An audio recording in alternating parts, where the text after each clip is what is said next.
reflexiones que llevamos haciendo en la Fundación IMAD ya unos cuantos añitos. Y como decía Javier, desgraciadamente ha sido más predicar en el desierto que hacernos caso a los políticos. ¿Qué debemos hacer? Pero bueno, incluso para nosotros viene bien que esto tomarlo como la vacuna, como una dosis de recuerdo, para que no se nos olvide.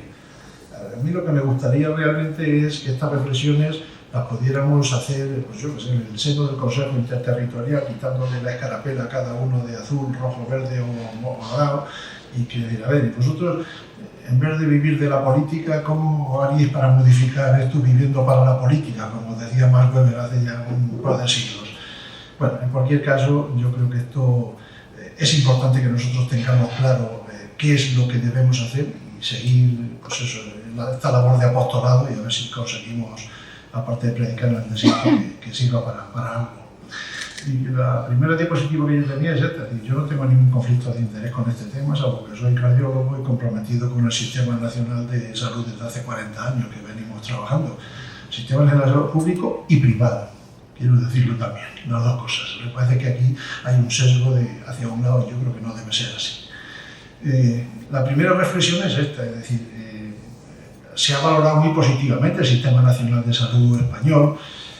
comparado con estándares de otros países por determinados índices, y desde luego, pues como reflexionaba Javier Lola, esto es una reflexión suya, decía que la autocomplacencia con la bondad y con la eficiencia del sistema de salud es el mayor obstáculo para abordar los cambios necesarios. Y esto es así porque ignora que en los años 70-80 fueron cuando se pusieron las bases estructurales del sistema actual de salud. En un sistema, pues bueno, que era el que procedía para ese momento, para esas necesidades, pero también no olvidemos que una parte importante del impulso pues provino de hecho del trabajo y de la implicación de los profesionales sanitarios. De forma que nosotros tenemos esa responsabilidad de proponer los cambios y desde luego es nuestra obligación ética y moral hacerlo. Y la realidad es que la sociedad que tenemos ahora es muy diferente a la que había en los años 80, es una sociedad pues, mucho más rica,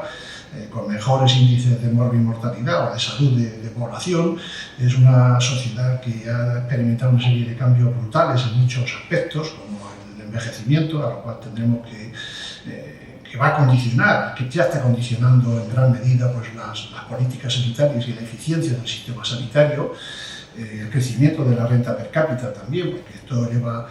las expectativas de los ciudadanos, incrementa la demanda asistencial, las transferencias realizadas sin duda, pues porque obviamente, y aquí se ha dicho, ante un sistema que no tiene verdaderos elementos de cohesión, pues surgen las inequidades, y esa es la realidad de lo que tenemos ahora mismo y las desigualdades. Y además hay una ausencia de un marco estratégico real para todo el Sistema Nacional de Salud. De forma que pues, estos son variables que hay que tener muy en cuenta, a lo que hay que añadir pues, lo que también se ha comentado aquí, una gestión burocrática, administrativa y muy politizada, sin un compromiso de los profesionales y con desconfianza incluso de los profesionales. Y luego es un sistema sanitario que hasta ahora pues, ha obedecido a un expansionismo pues, sin reevaluación, sin recortes, que mejoran la eficacia y la eficiencia, y de alguna manera pues eso ha conducido a un sistema muy inadecuado en cuanto a contemplar las necesidades y las demandas. De forma que sobre este contexto es sobre el que nos hemos planteado una serie de reflexiones y una serie de líneas estratégicas de lo que creemos que se debiera hacer para mejorar el Sistema Nacional de Salud. Y hemos elaborado pues, una docena de sugerencias. Se han salido desconfiguradas las diapositivas, pero bueno, intentaremos las intentaré explicar. La primera, digamos, línea que hay que prever en el sistema de salud, si queremos tener un sistema de salud que perviva en el futuro, es combatir los factores de riesgo que impactan directamente en la salud, y desde luego el impacto del no control es brutal y ya se está viendo en los incrementos de morbilidad en múltiples enfermedades, y desde luego en otros índices como años perdidos de vida o en costes sanitarios. Y a veces nosotros mismos hemos dado el mensaje erróneo de que la mortalidad está descendiendo en una serie de patologías, pero está descendiendo porque se tratan más, se tratan mejor, se tratan antes, tenemos mejores fármacos, mejores técnicas,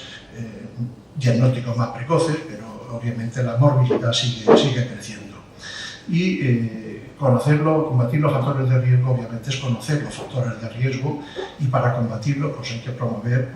una sociedad en la que se vuelquen los recursos en una educación en salud que evite precisamente hasta la aparición de esos factores de riesgo y que genere conductas saludables, que desarrolle acciones preventivas, que se conciencie a la sociedad de esto y obviamente que se impliquen a todos los agentes. La respuesta adecuada al envejecimiento es la segunda variable a considerar, y hay que ser conscientes de esto y de su impacto asistencial y económico. Y para eso hay que impulsar mejoras en la continuidad asistencial, educar al paciente en su autogestión, crear redes asistenciales con equipos multidisciplinares, usar las tecnologías digitales de los sistemas de información compartidos. Es decir, son claves que tenemos que considerar si se quiere ser consciente de este problema. El tercer punto, ya se comentaba, era poner el paciente en el centro del sistema. Y realmente esto se utiliza mucho como eslogan, pero muy poco como acción real. Porque poner al paciente en el sistema requiere una transformación muy importante de nuestro sistema de salud, y no solo en aspectos relativos al modelo, sino también en cómo se organiza y cómo se gestiona. Porque esto implica establecer estándares de calidad, como lo que muchos de los proyectos de esta fundación están desarrollando. Implica hacer efectiva la capacidad de elegir, y el paciente no tiene capacidad de elegir si no tiene información. Y le pongo el ejemplo de cualquiera de ustedes que tiene un problema de salud, ¿a quién consulta? Al que le toca. Bueno, ahí influyen muchas variables, pero desde luego no se puede elegir sin una información inmediata, veraz y accesible. Ahí se afronta también el problema de las demoras, hacer que los pacientes sean verdaderos productores o gestores de su salud, y desde luego incorporar a los pacientes y a las asociaciones de pacientes en la toma de decisiones. Y lo del proyecto que se inicia en la Sociedad Española de Cardiología de los PROM, a mí me parece que es clave, y la línea de futuro va por ahí, desde luego. El cuarto punto es evitar la uniformidad. Es decir, el sistema de salud que tenemos es juez y parte. Es decir, los servicios de salud no solo provisionan, sino planifican, gestionan, financian y evalúan resultados. Y desde luego las administraciones públicas yo creo que tienen que tener la función de control de la utilización de los recursos y sobre todo la evaluación de los resultados, y descentralizar la gestión, si no mal vamos.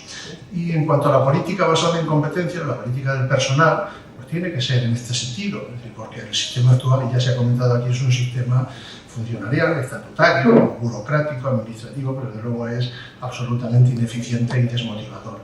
Y eso no se va a cambiar salvo que se seleccionen profesionales, desde luego, adecuadamente, sin la fragmentación que se ha comentado a veces de la fragmentación MIR, desde luego con un buen sistema de formación continuada y de acreditación y de certificación, y con un liderazgo activo de equipos multidisciplinares que les doten de autonomía de gestión y con asunción de responsabilidades. Y desde luego es imprescindible la colaboración con las sociedades científicas, que son los garantes del conocimiento. Y desde luego evitar el el penoso y perverso efecto del café para todos que caracteriza la política del personal de las administraciones públicas. En sexto lugar, hay que promover la vinculación del sistema de salud con el conocimiento, con la producción y con la innovación, y desde luego las medidas estructurales cortoplacistas que se han aplicado en determinados momentos solo han conducido a esto, a restricciones del gasto, pero que no han sido realizadas al margen de los profesionales, que no han aportado más eficiencia, que han empeorado la calidad, han reducido prestaciones, han reducido recursos y desde luego no discriminan y son promotores de inequidades absolutas. Y a largo plazo, el cambio estratégico, en primer lugar, sea el que sea, no es posible hacerlo al margen de los profesionales, sin la colaboración de los profesionales. Y esto implica fomentar la prevención, la educación en la salud, la gestión de la cronicidad, la financiación, buscar vías de financiación innovadoras y desde luego incorporar los criterios de agencias de tecnología que sean verdaderamente independientes, no que se pleguen a los, necesidades de las administraciones.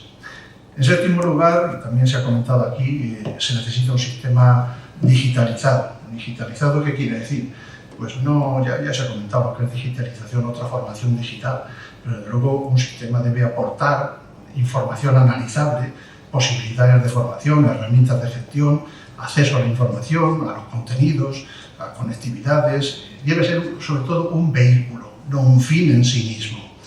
Y una digitalización con sentido común pues necesita que mejore la calidad y la eficiencia, que contribuya a lograr objetivos, que promueva la equidad y la atención integral, que desde luego establezca nuevas formas de relación con el paciente y con la portabilidad de la información, y que transparente la calidad de los servicios. Y en este sentido también va muy en línea con la creación de observatorios de resultados, porque la realidad que tenemos ahora es que el sistema de salud pues mide poco, generalmente mide actividad, pero la información disponible es poco utilizada y desde luego, como decía antes, ¿cómo puede elegir cualquier usuario sin la información adecuada? De forma que el objetivo tiene que ser, y nos lo planteamos así en los proyectos que hicimos, es medir, comparar para poder mejorar. Y desde luego esto implica la aportación de valor en términos de resultados y que valore la eficiencia de los profesionales. En noveno lugar, que cumpla los objetivos este sistema de salud, que sea cohesionado, que mejore la equidad, la accesibilidad, la calidad y la eficiencia, y se han puesto ejemplos pues, de lo que significó poner, digamos, en conocimiento de la población a través de la prensa las inequidades en relación al tratamiento del infarto agudo de miocardio, pero esto lo podríamos hacer probablemente con cualquiera otra de las patologías de cualquiera de las especialidades. Y quizá hay que hacer esto, el análisis científico serio primero y con los resultados luego ponerlos colorados en la prensa, porque eso es lo único que parece que hace caso. Y en décimo lugar, pues un sistema de salud bien financiado, es decir, realmente pues, se está evolucionando una reducción del gasto sanitario público y en el año 21 estamos al 5 o 6%, no sé ahora mismo en qué porcentaje estaremos, desde luego, y un sistema bien financiado estará cuando el gasto esté en la media, por lo menos de la Unión Europea, y cuando el incremento del gasto se dedique pues, a desarrollar todas estas iniciativas, cuando se dedique a incrementar la calidad y la eficiencia, no la actividad per se, y cuando exista un plan de inversiones anual pues, que cumpla una serie de objetivos y desde luego que se noten partidas programadas para renovación tecnológica, entre otras. Y acabo con esta reflexión que decía Karl Popper, es decir, que la aproximación a la verdad no resulta fácil, que solo hay un camino hacia la verdad y que pasa por el error, y que solo mediante nuestros errores podemos aprender, y solo aprenderá quien esté dispuesto a apreciar e incluso a estimar los errores de los demás como peldaños hacia la verdad y a buscar sus propios errores. Y solo quien intenta encontrarlos, pues solo cuando se ha cobrado conciencia de ellos podrá liberarse de ellos. Y de momento, pues nada más, y están ustedes invitados a Vigo a pesar de eso. Muchísimas gracias.